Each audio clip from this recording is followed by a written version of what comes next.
আজকে আমরা এস.কে. হাসিফুর রহমানের লেখা বেশ ভাবনার মতো একটা সামাজিক পর্যালোচনা নিয়ে কথা বলবো।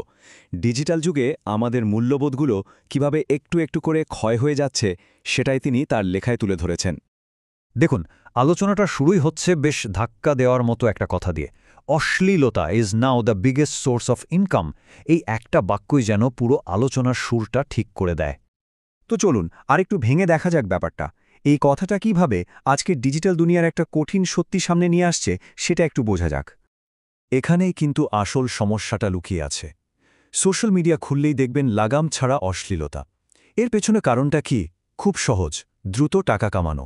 এখনকার দিনের মুদ্রা তো আর টাকা পয়সা নয়, এখনকার মুদ্রা হলো লাইক, ভিউ আর ফলোয়ার। আর এর ফল কি হচ্ছে?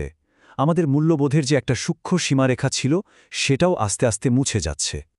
আর এই যে টাকার খেলা, এখান থেকেই জন্ম নিচ্ছে এক ভয়ঙ্কর প্রতিযোগিতা। এমন এক দৌড় যা সমাজকে আসলে ভালোর দিকে নয়, বরং খারাপের দিকেই ঠেলে দিচ্ছে। আর এই প্রতিযোগিতার একেবারে কেন্দ্রে কারা আছে জানেন? আমাদের তরুণ প্রজন্ম। রাতারাতি বড়লোক হওয়ার একটা নেশায়, একটা মরীচিকার পেছনে ছুটছে তারা। লেখকের এই কথাটা শুনলে পরিস্থিতির ভয়াবহতাটা আরও পরিষ্কার বোঝা যায়। অর্থের জন্য নিজের সর্বস্ব বিলীন করে দিচ্ছে। এটা কিন্তু এখন আর শুধু একটা অভিযোগ নয়, এটা একটা সামাজিক ট্র্যাজেডি হয়ে দাঁড়িয়েছে। এখন প্রশ্ন হল, এর জন্যে কি শুধু ওই ব্যক্তিরাই দায়ী, নাকি সমাজ হিসেবে আমাদেরও কোনো ভূমিকা আছে? চলুন দেখি আমাদের সমাজ আসলে কোন জিনিসগুলোকে বেশি গুরুত্ব দিচ্ছে। এই স্লাইডটা দেখুন, ব্যাপারটা একদম পরিষ্কার। একদিকে আছে শিল্প, শিক্ষা, মেধা, যেগুলো টিকে থাকে।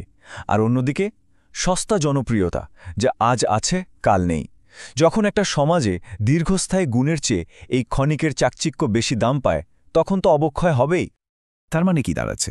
আমরা আসলে নিজের অজান্তেই এমন একটা সংস্কৃতি তৈরি করছি যেখানে দীর্ঘস্থায়ী সম্মানের চেয়ে নগদ টাকাকেই বেশি দাম দেওয়া হচ্ছে। আর এর জন্য আমরা সবাই কম বেশি দায়ী। কিন্তু এই পথটা আমাদের নিয়ে যাচ্ছে কোথায়? যদি এভাবেই চলতে থাকে তাহলে শেষটা কি হবে?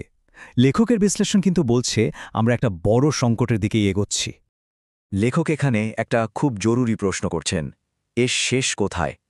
আসলেই তো, এই স্রোতে ভাসতে ভাসতে আমরা আখির কোথায় গিয়ে থামব? আর উত্তরটা কিন্তু বেশ ভয় ধরানোর মতো। এর শেষ পরিণতি হলো একটা মূল্যবোধহীন, পথহারা সমাজ। ভাবুন তো একবার, কি ভয়ানক একটা ছবি।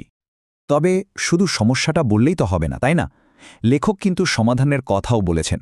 চলুন এখন সেদিকে নজর ফেরানো যাক, কারণ সচেতন হওয়ার সময় এখনই। আমাদের সবাইকে যে মূল কথাটা মনে রাখতে হবে সেটা হলো, ভার্চুয়াল জগতের এই ক্ষণিকের আয়োজন কিন্তু কখনোই বাস্তব জীবনের সম্মান বা মানসিক শান্তির বিকল্প হতে পারে না। এটা হতেই পারে না। তাহলে আমাদের করণীয় কি? লেখক কয়েকটা সহজ কিন্তু জরুরি পদক্ষেপের কথা বলেছেন। প্রথমত, ব্যক্তি হিসেবে আমাদের নিজেদের সচেতন হতে হবে। এরপর পরিবার থেকেও সেই সচেতনতাটা আসতে হবে। আর সবচেয়ে বড় কথা, বাস্তব জীবনের সম্মানকে সবার আগে জায়গা দিতে হবে। আর সবশেষে লেখকের এই আবেদনটা দিয়ে শেষ করা যাক। এটা কিন্তু শুধু একজনের চিন্তা নয়, এটা আমাদের সবার দায়িত্ব। চলুন আমরা সবাই মিলে চেষ্টা করি আমাদের পরের প্রজন্মের জন্য একটা সুস্থ, সুন্দর সমাজ রেখে যেতে।